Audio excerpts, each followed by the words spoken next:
দীর্ঘ 18 বছর পর চট্টগ্রামের রাউজানে বাংলাদেশ জামায়াতে ইসলামী উপজেলা শাখার কর্মী সম্মেলন অনুষ্ঠিত। দীর্ঘ 18 বছর পর চট্টগ্রামের রাউজানে বাংলাদেশ জামায়াতে ইসলামীর কর্মী সম্মেলন অনুষ্ঠিত হয়েছে।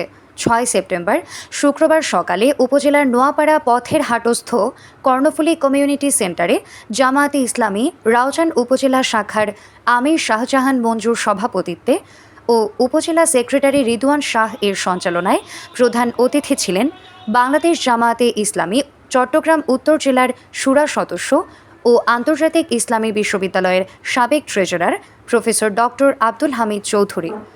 প্রধান আলোচক ছিলেন বাংলাদেশ জামায়াতে ইসলামী চট্টগ্রাম উত্তর জেলার শুরা সদস্য অধ্যাপক মোহাম্মদ রফিকুল ইসলাম। বিশেষ আলোচক ছিলেন বাংলাদেশ জামায়াতে ইসলামী চট্টগ্রাম উত্তর জেলার শুরা সদস্য মাওলানা জামাল হোসাইন। বক্তব্য রাখেন রাউজান উপজেলা জামায়াতে ইসলামীর বায়তুল মাল সম্পাদক মিজানুর রহমান চৌধুরী, সমাজ কল্যাণ সম্পাদক বেলাল মোহাম্মদ, শ্রমিক কল্যাণ ফেডারেশন সভাপতি মোহাম্মদ আবুল হাশিম, উপজেলা জামায়াতে ইসলামীর সহকারী সেক্রেটারি মোহাম্মদ ইউসুফ ইমন, আক্তার জামাল। আলোচনা করেন ছাত্র শিবির রাউজান দক্ষিণের সভাপতি মোহাম্মদ আবু বকর, সাবেক সভাপতি মোহাম্মদ ফরিদুল ইসলাম আনসারি, মোহাম্মদ হারুন আল রশিদ, হাফেজ মোহাম্মদ শহীদুল ইসলাম। এছাড়া জামায়াতে ইসলামী বাংলাদেশ, ইসলামী ছাত্র শিবির রাউজান উপজেলা ও ইউনিয়ন নেতৃবৃন্দ উপস্থিত ছিলেন।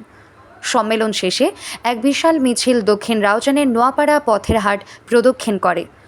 বক্তারা বলেন, স্বৈরাচারী আওয়ামী লীগের ইতিহাস আয়নাঘরের ইতিহাস, দুর্নীতির ইতিহাস। গত 5ই আগস্ট স্বৈরাচারী শেখ হাসিনার সরকারের পতনের মধ্য দিয়ে বাংলাদেশের মানুষ নতুন স্বাধীনতা পেয়েছে। আমরা খুন, গুম ও দুর্নীতিমুক্ত বাংলাদেশ গঠন করতে সকলের সহযোগিতা চাই। বক্তারা আরও বলেন, দীর্ঘ সময়ে স্বৈর সরকারের আমলে মানুষ কথা বলার স্বাধীনতা হারিয়েছে। রাউজান উপজেলা জামায়াতের সংগ্রামী আমির, বিশিষ্ট সমাজসেবক